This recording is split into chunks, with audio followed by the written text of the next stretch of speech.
plus grievances, plus questions. I don't have to do a spark note. I can just be part of your spark notes. You can be the timekeeper. Okay. Or not, you can experience. You can experience it firsthand, and then. I'll partake in it. Do you have something you can do, or do you just want to improvise this episode and prepare for next? Yes, I have something that I can do. Is it Harry Potter and the Prisoner of Azkaban? Because that's what I'm doing. How'd you know, Tim? No, it's not that. Oh, okay. All right.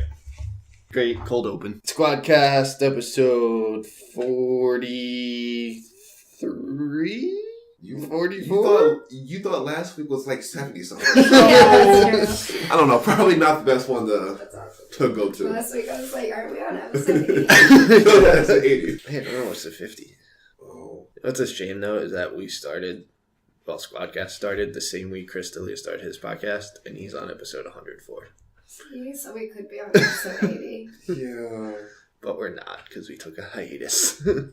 But now we are back. We are revamped. New squad. I like your hat. New squad. Thank you. I do too. So we're doing what might become the new norm, since we're running out of topics. Then we always go on tangents anyway. So, Spark Notes. It is me. It is ANchovio. It is Dory. We're all together. I like how you did this. Nobody can see you. Not yet. It's for the audience. Stop. I'll sign your autograph later. Applause. Sign your autograph. Yeah. These adoring fans. Grievance? Yes, grievances. So, Overwatch grievance of the week. Since I ran out of Snapchat. I'm sure you can find more.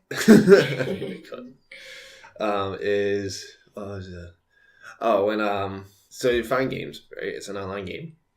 The system, however the system works, finds a game, puts you in the game. Usually it's at the beginning of the game. But every once in a while, you gotta fill in a spot because someone else left. But it's near the end of the game. Mm-hmm. So I get in, I get like 3 hits in, and then it's like game over one way or another. Either my team won or lost. But like, why put me into that game when it's like about to be over? Like, there's no other game I could have been thrown into. Yes. And it's frustrating because I'll be like, oh yeah, ready to go, get some points. The game's over. Like, and then, I spawn and then, like, victory or defeat. And I'm just like, oh, cool. No, I'd be annoyed too. It's essentially you're like the player on the team who gets in with like 10 seconds left, and there's no point. It's kind of like I would rather not be put in than be put in with 10 seconds left. So kind of like that. Yeah, I feel you. Go ahead. My grievance? Just kidding. Is doctors. Oh, I mean, well, Tim has the actual one. Oh. I mean, you. Oh, okay. Okay. Go ahead. I don't have to do mine back to back. I can do the Overwatch, and then one of you guys can go. Okay. Sorry. So mine is... You're acting like we're all organized here. Just stop yelling at me.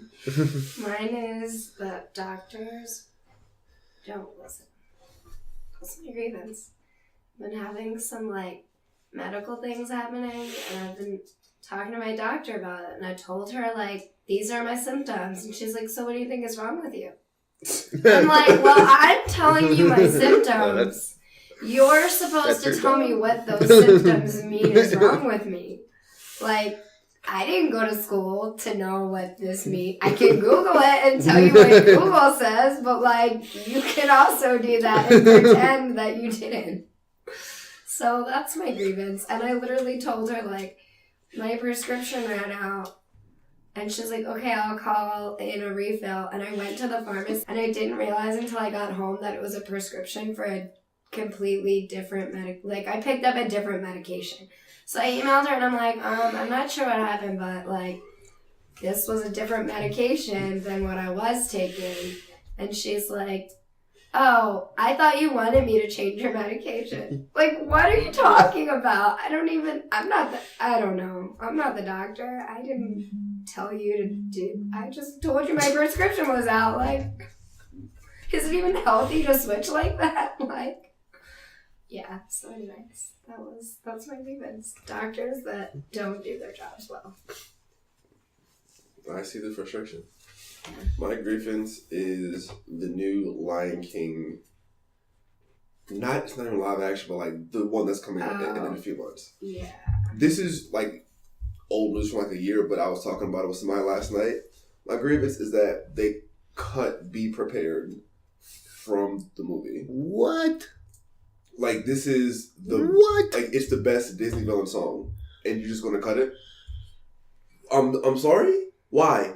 How? I don't remember that song. Who's playing Scar in this one? I don't remember. I don't remember who's playing anything on this thing. Well, Beyonce's. Nala. And John Oliver is one of the hyenas. Ooh. Shoot well. I don't know his last name. I can't say yeah. Oh, come on. Yeah, him. What? He was in Doctor Strange. There was that. 12 Years a Slave? Yeah. I never saw it. Those are like the only two I know. You know his face. I promise you know his face. Yeah, you've probably seen him. You know him. Yeah. Okay. I don't know from where. I was going to say. A lot of stuff.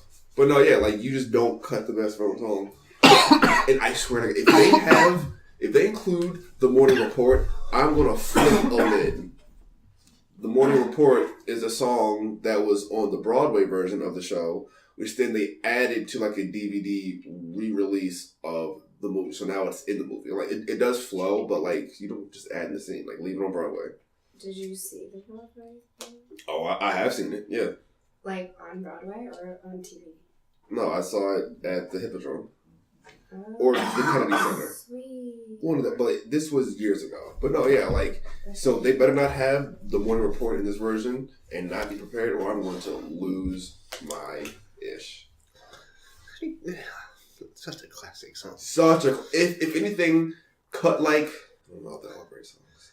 I mean, yeah, it's an amazing soundtrack. Okay, I don't even remember that song. Well, that's the thing, like, with remaking everything, why do you need to, like, cut anything? Like, I get, like, making it live action.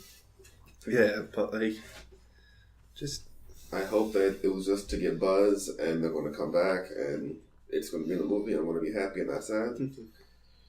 I don't know. I feel like part of it is part of this new, I don't know, I guess PC wave or whatever.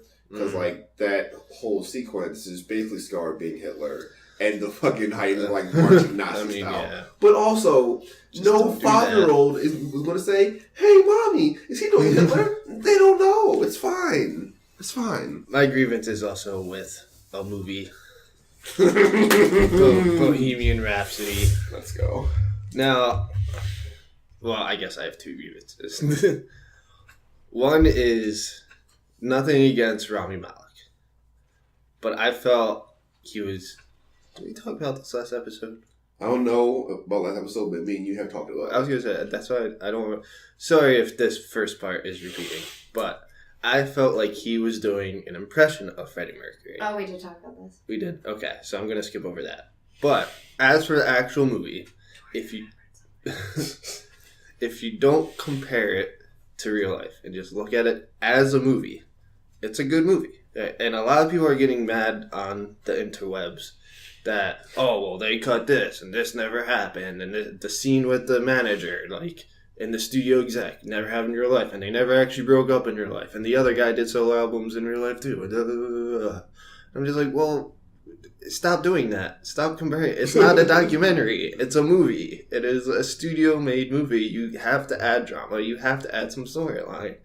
You can't make this entire movie and just be like, oh yeah, they're cool the entire time they were together. Like, you gotta add some drama.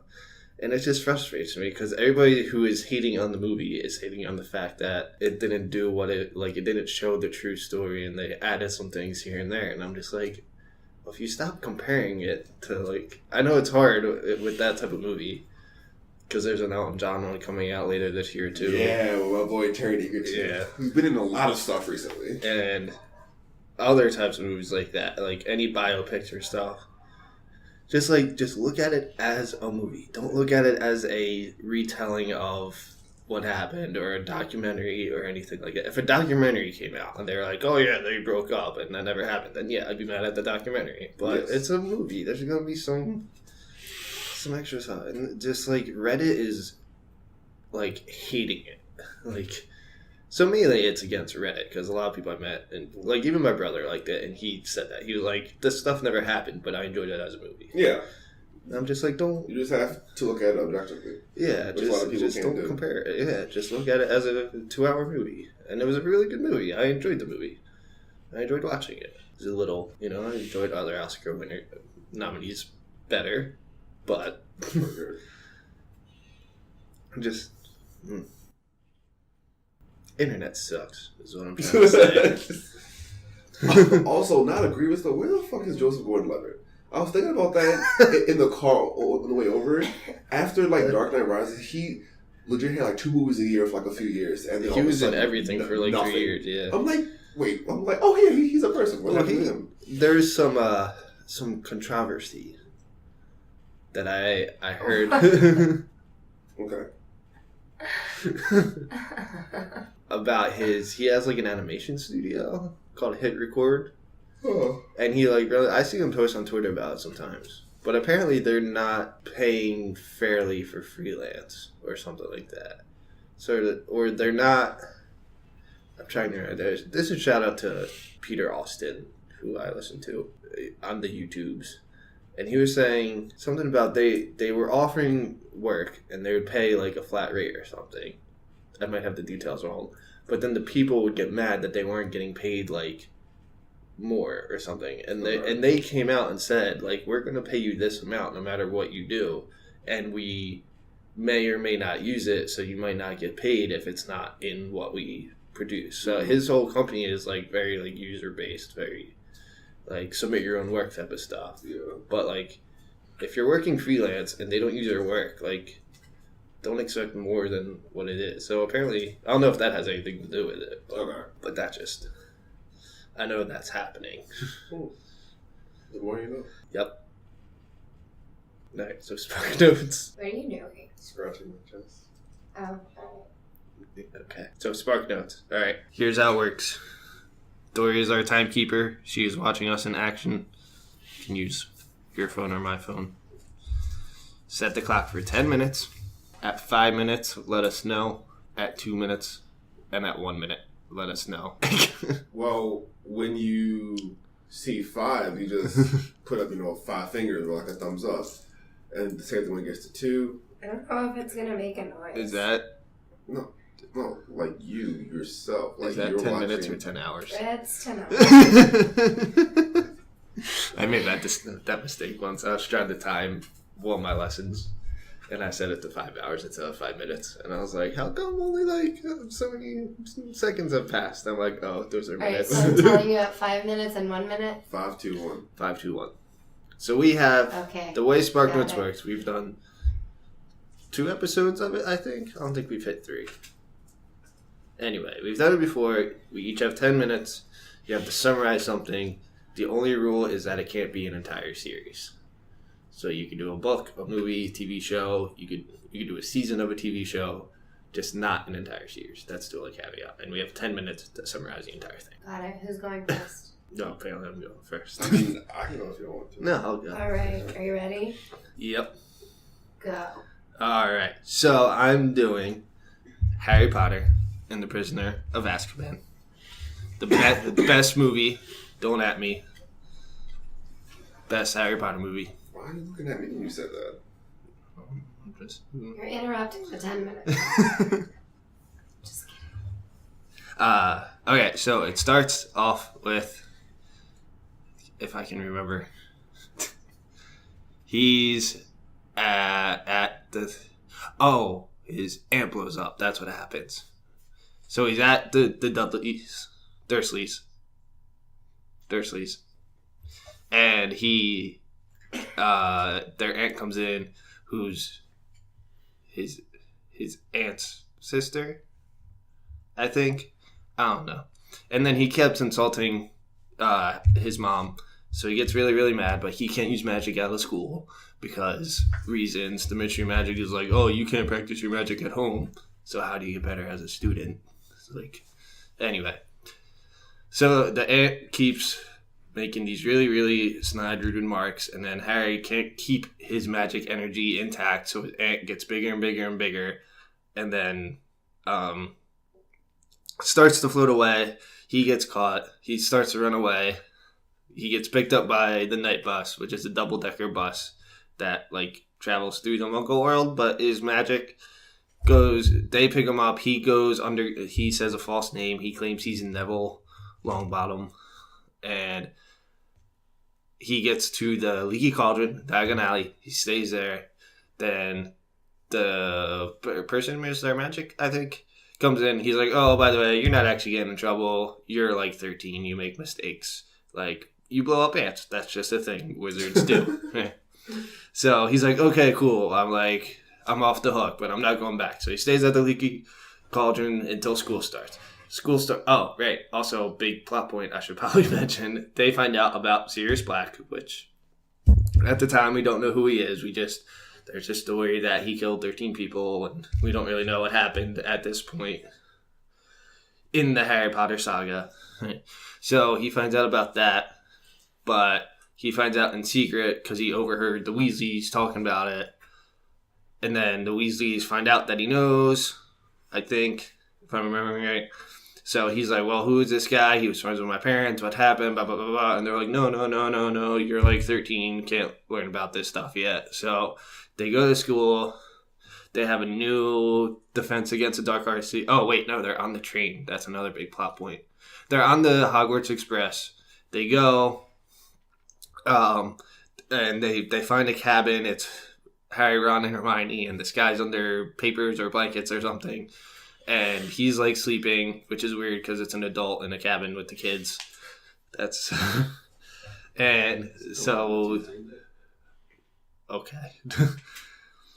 Then the Dementors, these flying things that suck the soul out of you, attack the train, and they freeze the train, and then they start to attack Harry, and Harry's like, whoa, this is weird. And then the dude under blankets fights off the Dementors and gives him chocolate to get better. And then he's like, oh, by the way, I'm your new Defense Against the Dark Arts teacher, and I'm just chilling with you guys on the ride to Hogwarts. So, like, we've all ridden with our teachers to school before. That's cool. Yes. So they get to school, and this guy's really cool. He's like the best defense against a dark arts teacher they've ever had. He's very hands-on. He's really cool. Lupin. I don't know if I ever said his name. So he's pretty cool, but every once in a while he gets out. He's out sick, so Snape needs to cover. And they're like, this is really, like, weird. Why are you out, like, at the same time every month? So year goes on. The Dementors are going, like, around the school. They're patrolling because Sirius Black is on the loose. He escaped the wizard prison of Azkaban, which is just Alcatraz, but in the wizard world. And nobody's ever escaped that before, so, like, the school's on lockdown. And during a Quidditch match, he's on his Nimbus 3001, and the Dementors get to him, and he faints, and his room gets into the Whomping Willow, which is a tree that just beats people up and stuff up. It's a very angry tree. So now he doesn't have a broom. He's like, oh no, what am I going to do? And then at dinner one day, he gets a package. It's a really long package delivered by his owl. And they're like, whoa, what is this? And they wrap it, and it's it's a firebolt, which is like the best broom in the entire world. And they're like, whoa, who gave it to you this? And there's like an anonymous note. And they're like, oh, well, you need to get this checked out. So he doesn't have his firebolt to play Quidditch and everything, and the world's going to end because of this. And then they figure out, I'm trying to figure out, the fat lady, which is the person who guards the Gryffindor room, gets attacked, and they don't know why, and they're like, uh-oh. And then the knight who took over from another painting was like, oh, yeah, it was just Sirius Black. And they're like, oh, you never told us Sirius was in the castle? And he's like, oh, what? No biggie. I just didn't think it was that big of a deal. So they're like, all right, castle on super mega lockdown now. So they have to sleep in the, like, cafeteria, Great Hall. And Harry can't sleep, so he, like, overhears a conversation about how Sirius, like, betrayed his parents and all this stuff. And he's getting more and more information about what's going on. So near the end, I think, right, they go searching for Oh yeah, they like went back in time. Forgot to mention that because Hermione's going to like 3 classes at once, and they're like, "How are you doing this? How are you doing this?" And then she's like, "Oh, we just have time machines, and we always have, and we've never decided to use it except for me to get to classes." So they have to rescue Buckbeak, which is a hippogriff, I think, and he was blamed for attacking Draco, so he's going to get executed. And then they have to go back in time to save him. And then, so they're at the Whomping Willow, and they're outside, and they find out there's a dog that keeps showing up, and this dog drags her on through the Whomping Willow, which for some reason isn't like attacking things anymore. So they have to go through. Harry and Hermione are going through, and there's awkward sexual tension the entire time. Not really, I don't know. Then they go into the Shrieking Shack, because the Whomping Willow was a secret passage that leads to the Shrieking Shack, which is in the other town, Hogsmeade. And then they find out that this dog is actually Sirius Black, and he's Animagus, which is a wizard that can turn into animals. And they're like, "Oh my god, Sirius Black, he's real, da da da." And then Lupin comes in, and Lupin hugs Sirius, and you're like, "OMG, what's going on?" So it finds out they're best friends, and they're best friends with Harry's dad. And apparently, Sirius never did that thing, the thingy, all the murders that he was blamed for, and why everybody was so scared and stuff like that. He apparently, Peter Pettigrew was a person that was actually the person who did it and blamed Sirius. So he escaped. We found out Peter is actually Ron's rat the entire time. And what else is happening? Oh, so they're all like, "Oh, okay, so Peter's actually the bad guy." So they go on out, and then Lupin, it's a full moon, and they find out Lupin is now a werewolf. So they had to all this other stuff. Lupin is now a werewolf, and he runs away, and he's like rabid because he didn't take his magic potion to make him not rabid. So now Sirius turns back into a dog, attacks Lupin, who's in werewolf form. Snape is also out here, and he's like, "Oh, you guys are gonna regret this, because I'm Snape, and I hate you." But then he gets knocked out because of Ron, I think. I forget exactly. But he gets knocked out, and then they run away. Oh my god, 1 minute left. And then, so they steal Buckbeak.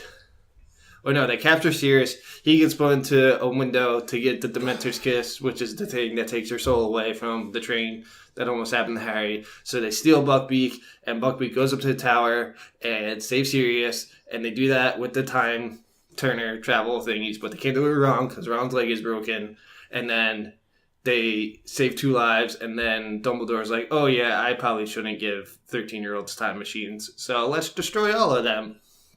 And then Sirius gets away, and he is now officially Harry's legal guardian, but also still kind of like wary because they don't know what's going on. And then Snape is mad because they got away, and then Lupin retires because he's a werewolf, and that's time. Your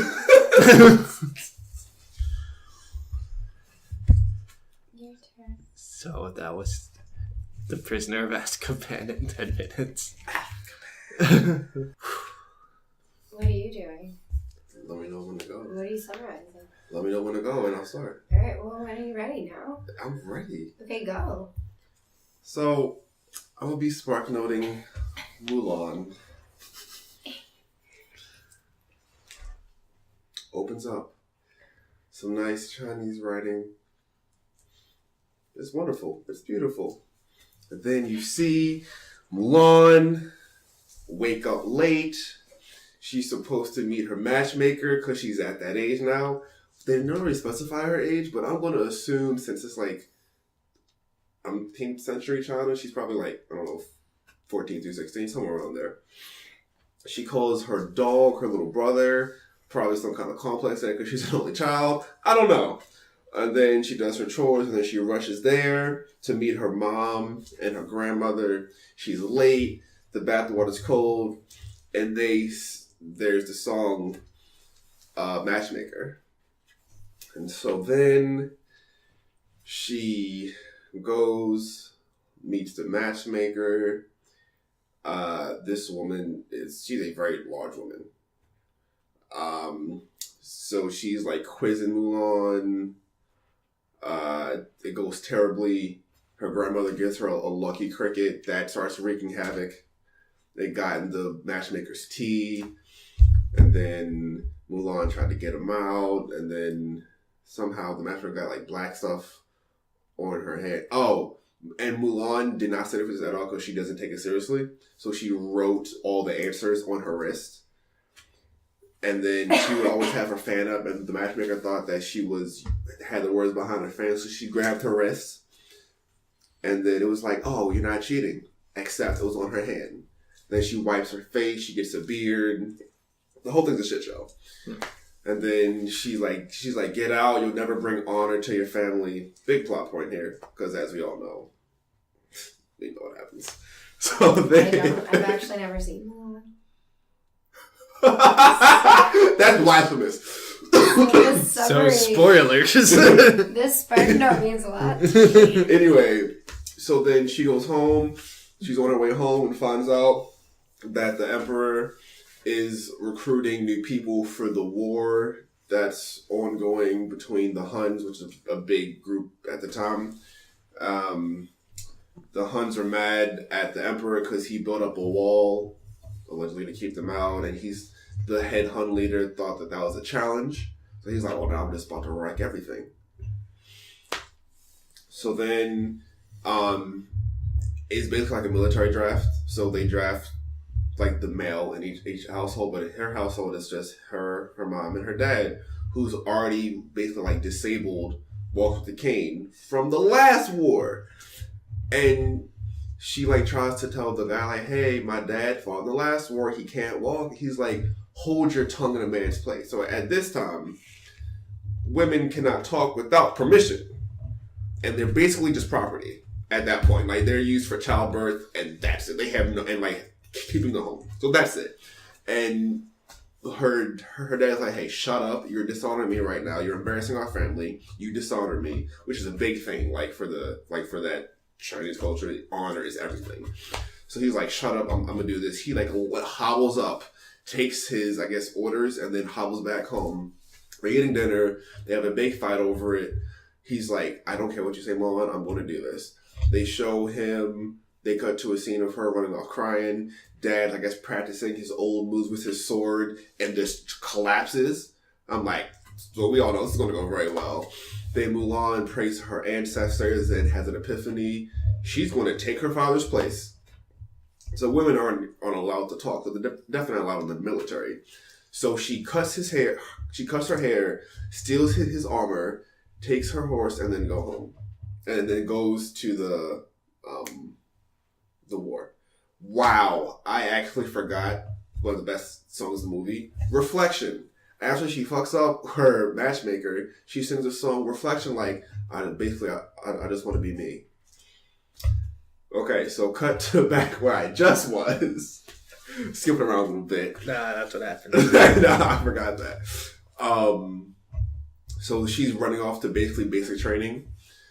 So her ancestors, are dead, and they're watching, and they're like, hey, so Mulan just did this. We need somebody to go and get her back, a.k.a. protect her. So in comes Mushu, a.k.a. Eddie Murphy.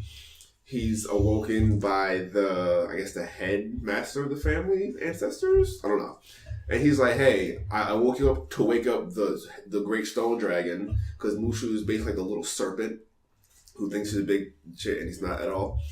So then he's like, fine. So he, for some reason, he messed up somebody else and got their head cut off. So he has been demoted to like waking up the actual warriors of the Guardian family, whatever. So then he tries to do that, but he just breaks the Great Stone statue instead. So then he imitates him by holding up his stone head. Somehow these old ancestors fall for it. And then he goes off to try and help save Mulan. Mulan arrives at basic training, now looking like a man. Just messes up everything, accidentally starting fights. mainly because of Mushu, because he's like, hey, I'm your guardian, yada yada, and he's so small, he's just like in her shirt, just like talking, and he's like, she's talking to him, but like looking forward, like talking to her captain, and that's just kind of messing things up. So the captain's name is Shang.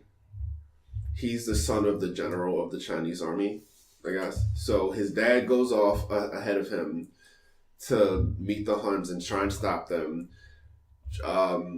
Shang has the duty of training all these men to like become warriors. At first, everybody shits on Mulan. They all suck. And then here comes I'll Make a Man Out of You, the best song in the whole movie, in my opinion. And then it shows them Mulan is messing things up. He's like, hey, go like pack up your trash. I don't want you in my army. And then she figures out how to do this one thing. Like she figures out how to retrieve the arrow, and then that happens. They all like her, well, him, because his name's Ping at this point. And then they all get along, and they're warriors now. So then they go off to fight the Huns. On the way over, they sing a song, a girl was fighting for, because they all want to come back home. So women, the whole song is just, hey, I want a girl who cooks and cleans. And Mulan's like, well, what about a girl who speaks her brain and like is smart? And they're like, no. So it just shows where the society's at once again. And then they get to the village that his dad went to protect, and it's like burnt down. And then he's like, what happened? My father should have been here. And then somebody brings him his dad's helmet, aka they were wiped the fuck out. They got killed. And then they get all mad. He gets like sad, and they start marching on towards the Shanglao Pass, whatever, to try and stop them, even though their army is significantly smaller than his dad's army was. And then Mushu is in like a caravan, and of course is wreaking havoc, and shoots off like a cannon kind of back then, and it gave away their position. And Shang thought it was Ping, but it wasn't. It was Mushu just being stupid. And then out of nowhere, he's like, he just gave away our position. He gets shot in the chest by an arrow. Thousands of Huns just start descending upon them. So they start shooting off their cannons. And there's a ceasefire, the smoke clears, and it's literally like 100,000 Huns. And right now they're in a snowy terrain. So Mulan's like, hey, I'm going to do the smart thing, and I'm going to take a cannon, run ahead, shoot it, strike an avalanche, which wiped out like all the Huns except for like maybe 20. So then in that process, she gets cut by the head Hun. And when they go to fix her up, they see like her boob is like, oh shit, you're a man. And Shang is like, the penalty for this kind of treachery is death, but a life for a life. I owe you one. He spared her. They go on to the palace to tell the emperor, that they beat the Huns, and then she just laying there crying inside with Mushu and her horse, and then they see them pop out of the snow. He was like, oh no, that's alive. So she runs to the capital, and like she's a woman again, so nobody listens to her. She's like, hey, the Huns are back. It doesn't work out. The Huns had beaten her there, snuck in under the guys like those long dragons with people underneath. They go and kidnap the emperor, run to the palace. Mulan's like, hey guys, I told you so. They reconnect, they become friends again. They beat the guy, Shan Yu, I think his name is. Shan Yu. She saves all of China as a woman. She gets the emperor's medal and then Shan Yu's sword. Obviously at this point, Mulan and Shang are in love. She goes home, her dad forgives her, Shang comes back, happily ever after. And that's Mulan. I mean, how have you not seen Mulan, Suzie? I had a deprived childhood. I don't know. Saw Lion King too many times. Well, there's no such thing as too many times. But, she really saved her whole goddamn country as a woman when they weren't even allowed to speak unless spoken to. That's crazy. So progressive. Alright, so that was your experience with Spark Notes. Kind of what we had in mind to do every episode. We'll talk in our So yeah, that was... Dory is still here. But Dory's here. We're just Dory doing the two, yes. Did a really good job stressing us out with 2 minutes left. didn't mean to. No, that's the way it is. That's the fun part. Yeah, I expect that to happen because you're like, oh, I got this, and then it's like 1 minute left. You're like, oh my god, I didn't touch this or this or that. Yeah. All right. Questions? We will end with questions. I have a question from our audience. Ooh. Okay, Ooh. so. Yes. If they came in waves of 10. That's called a bukkake.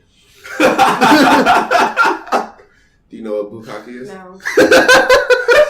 Oh no, Suzie. I'm not going to explain it. No. Oh, but I feel like this could turn into like a segment sometimes. Like, hey, like let's explain sex to Suzie. Okay, so I'm not gonna touch on it. if they came at you in waves of 10, how many 5-year-olds could you beat up? Like before either like you got tired from it or they just overtook you. Could you beat up? If they came at you in waves of 10. I wouldn't want to beat them up. I'm assuming they're like zombie 5-year-olds, so there's no repercussions with like. Look, yeah, this like is super kicking a 5-year-old. This is a perfect world, and like you're defending yourself. They want to attack you. There are no repercussions for you whatsoever. Mm-hmm. Yes. I would not. So you just want to get killed. Then. Yep. I can't beat up children. Okay. I'm a teacher. Okay. Let's say there's zombie 5-year-olds. Okay, so they're no longer living. I'm a teacher. I would easily beat up 5-year-olds. Okay, so Tim, how many for you? Waves of 10. Well, my cardio is not good, so it wouldn't be so much matter of being overtaken quickly. I just think. No, I think. Well, what's the situation? 5-year-olds are surprisingly strong. Is it okay? So 10 come at you. You beat them up. Is it like as soon as you beat them up, a new 10 comes? Is it like Call of Duty Zombies where I'm in like a building and they're coming at me in the building and I can like run around and hide for a little bit? Run around. Is this an open field? Let's say you're Dothraki 5-year-olds? Because then I'm screwed. No. Like so let's say you're in an open field, right? Mm. But the next 10 cannot come until the first 10 have been defeated. So as soon as they're defeated, the next 10 come. How big is the field? Like football field? Is it like baseball field? Okay, so let's say... Is it like the Coliseum? There's too many questions. It's not.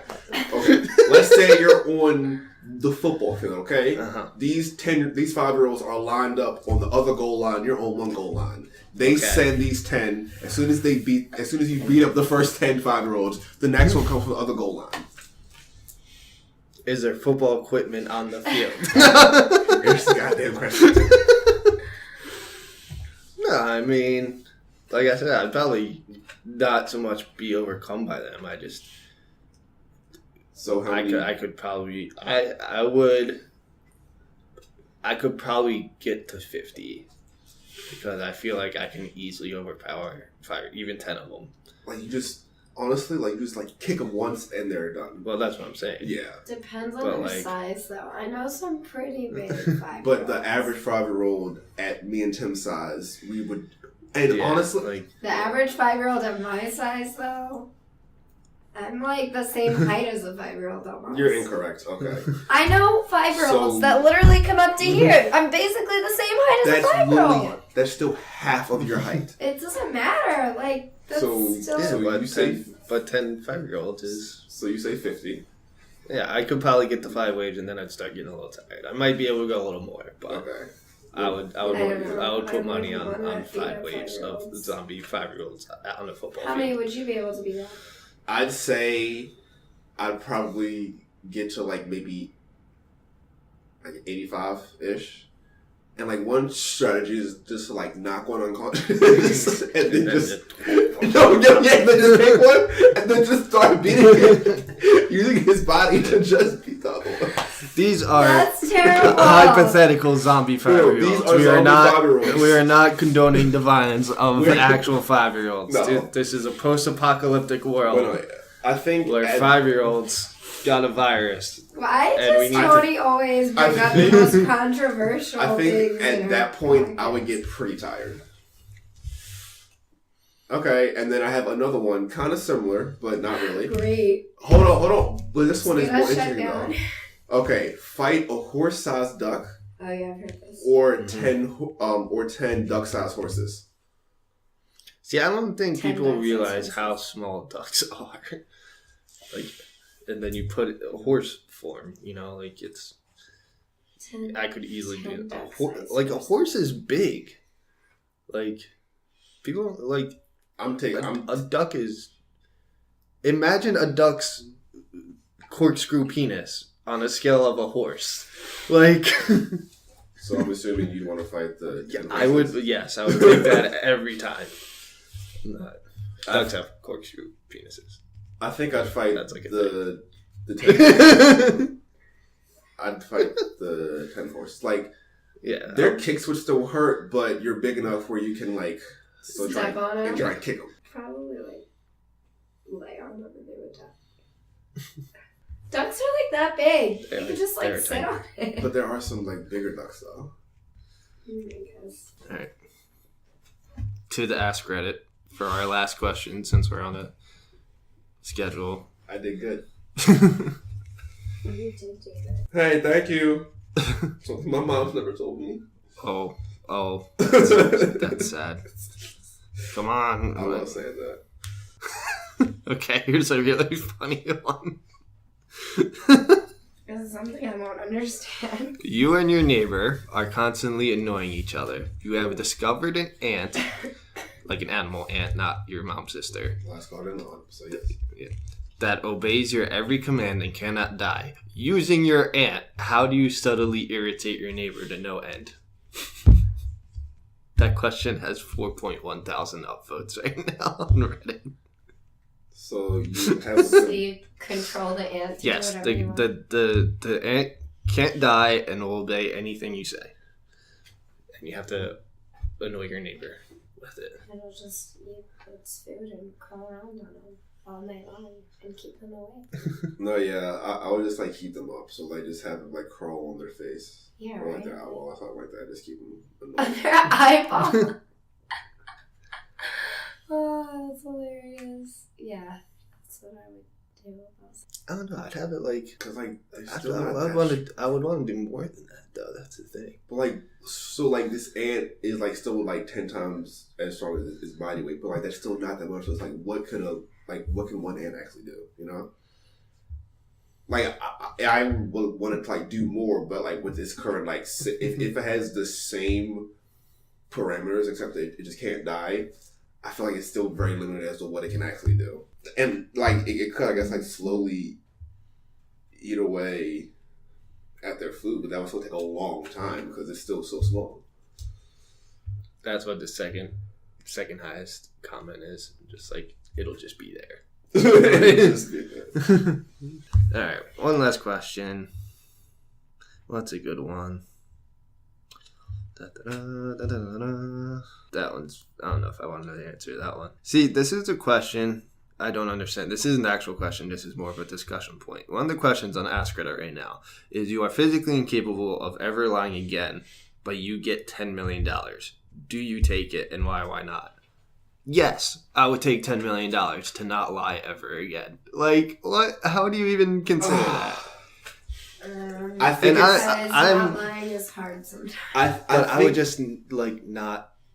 I would give like backhanded compliments, or I would like. No, I think it sounds easy, but then or just not like lying by omission. You can't make me talk. Like yeah, that, and then some things when like you don't want to hang out, so you're like, no, like I'm asleep, or like I'm busy, something like that. But like that's like a small white lie, and you can't do that anymore.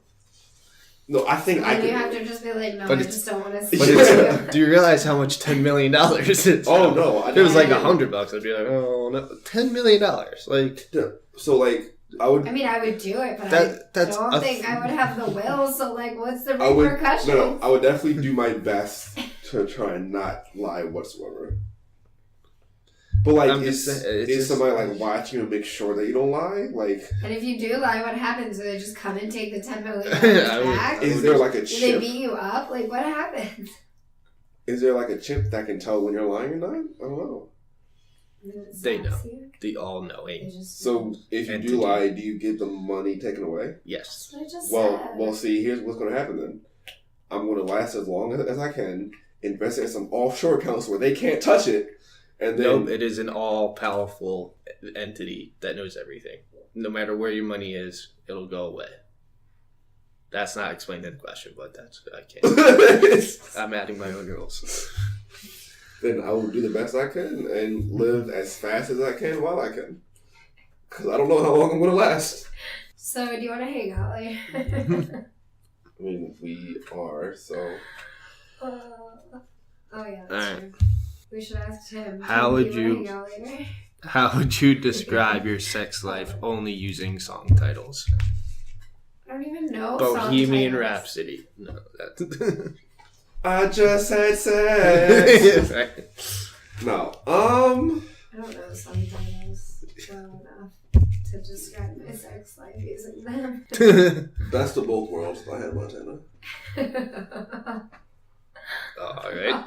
I mean, chill it out, take it slow. Then you rock out this show. Oh my god. You came pops in my head. Or coming clean. Hillary Duff. No. Yeah, I'm not answering that question. I'm gonna stick with Best of Both Worlds. I mean, Seasons of Love. That's a song, and make love during different seasons. Seasons of Love. Seasons of They parodied that on SNL. Huh? They parodied that on SNL. This past week with John Mulaney? Yeah. Alright. That is the end of that. Spark notes, grievances, weird hypothetical situations.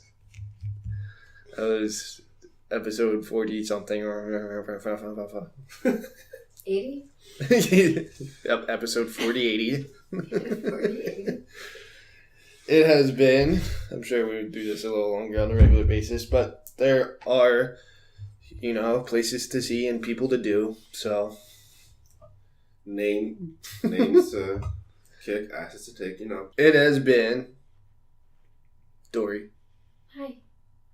ANchovio. Suzie. Nobody can see this, though. Okay. Okay. This is our outro. Why are you saying, sup? Oh, I said hi. Why are you guys so bad at outros? I'm trying to find... I always say hi when people say my name. I'm trying to find the right outro for me, so I've been working through a few of them. I feel like dude isn't a good one, though. Because, imagine imagine leaving a party. And they're like, alright, see you later. And you're like, dude. And then you just, walk out.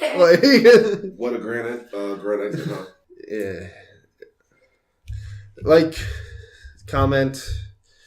be on the lookout. This is probably going to be the new format.